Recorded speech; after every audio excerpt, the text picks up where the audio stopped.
ಇಡಿ ಲೋಕಾಯುಕ್ತದ ಬಳಿಕ 14 ಸೈಟುಗಳನ್ನು ವಾಪಸ್ ಕೊಡಲಿಕ್ಕೆ ಸಿದ್ದರಾಮಯ್ಯನವರ ಪತ್ನಿ ಪಾರ್ವತಿಯವರು ನಿರ್ಧಾರ ಮಾಡಿದ್ದಾರೆ. ಮೂಡ ಆಯುಕ್ತರಿಗೆ ಪತ್ರವನ್ನು ಬರೆದಿದ್ದಾರೆ. ಇದೇ ವಿಚಾರಕ್ಕೆ ಸಂಬಂಧಪಟ್ಟಂತೆ ವಿಪಕ್ಷ ನಾಯಕ ಆರ್ ಅಶೋಕ್ ಆದಿಯಾಗಿ ಹಲವು ಜನರು ಮಾತನಾಡ್ತಾ ಇದ್ದಾರೆ. ಬಿಜೆಪಿ ನಾಯಕರಿಂದ ರಿಯಾಕ್ಷನ್ ಬರ್ತಾ ಇದೆ. ಕಾನೂನಿನ ಕುಣಿಕೆ ಬಿಗಿಯಾಗ್ತಿದ್ದಂತೆ ಸೈಟ್ ವಾಪಸ್ ನಿರ್ಧಾರ. ತಪ್ಪೇ ಮಾಡಿಲ್ಲ ಅಂತಿದ್ದವರು ಈಗ ತಮ್ಮ ತಪ್ಪನ್ನು ಒಪ್ಪಿಕೊಂಡು ಸತ್ಯಕ್ಕೆ ಶರಣಾಗಿದ್ದಾರೆ. ಇದು ನಮ್ಮ ಹೋರಾಟದ ಹಾದಿಯಲ್ಲಿ ಸಿಕ್ಕಿರುವಂತಹ ಮತ್ತೊಂದು ಜಯ. ಕದ್ದ ಮಾಲನ್ನ ಹಿಂತಿರುಗಿಸಿದ ಕೂಡಲೇ ಕಳ್ಳ ನಿರಪರಾಧಿ ಆಗಿಬಿಡ್ತಾನೆಯೇ ಪ್ರಶ್ನೆ ಮಾಡಿದ್ದಾರೆ.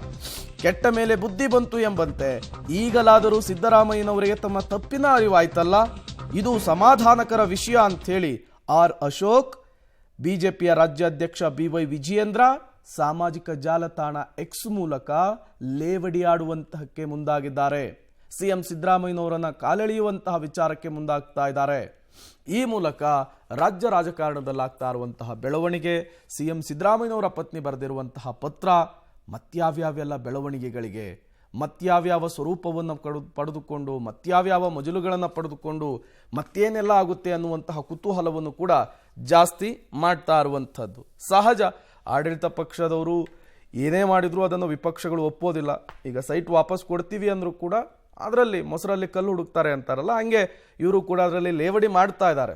ಬಟ್ ಇದು ಒಂದು ಲಾಜಿಕಲ್ ಎಂಡಿಗೆ ಹೋಗಿ ನಿಲ್ಲುತ್ತಾ, ತಾರ್ಕಿಕ ಅಂತ್ಯವನ್ನು ಪಡೆಯುತ್ತಾ, ಇಡಿ ಎಂಟ್ರಿಯ ನಂತರ ಮತ್ತೇನೆಲ್ಲ ಬೆಳವಣಿಗೆಗಳಾಗುತ್ತೆ, ಸಹಜವಾದಂತಹ ಕುತೂಹಲಕ್ಕೆ ಕಾರಣವಾದಂತಹ ಪ್ರಶ್ನೆಗಳು. ಮೊದಲನೇದಾಗಿ ಇವರು ಪ್ರಾರಂಭದಿಂದನೂ ತಪ್ಪುಗಳ ಮೇಲೆ ತಪ್ಪುಗಳನ್ನ ಮಾಡ್ಕೊಂಡೇ ಬರ್ತಿದ್ದಾರೆ.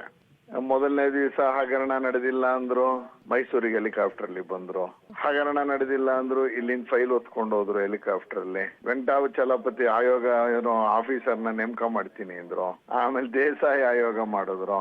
ದಿನೇಶ್ ಕುಮಾರ್ ತಪ್ಪೇ ಮಾಡಿಲ್ಲ ಅಂದ್ರು, ಅಮಾನತ್ ಮಾಡಿದ್ರು. ಆಮೇಲೆ ಗೊತ್ತಿಲ್ಲ, ಯಾರಿಗೂ ಗೊತ್ತಿಲ್ಲದೆ ಅವ್ರ ಅಮಾನತನ್ ವಾಪಸ್ ಪಡ್ಕೊಂಡ್ರು. ಪ್ರತಿಯೊಂದು ಹೆಜ್ಜೆಯೂ ಇವರು ತಪ್ಪು ಮಾಡಿದ್ದಾರೆ ಅಂತ ಹೇಳ್ತಾನೆ ಇದ್ವಿ. 14 ಸೈಟು ಪ್ರಾರಂಭದಲ್ಲೇ ನೀವು ಸರೆಂಡರ್ ಮಾಡ್ಬಿಡಿ ಸರ್ ಅಂತ ಹೇಳ್ತಾನೆ ಇದ್ವಿ.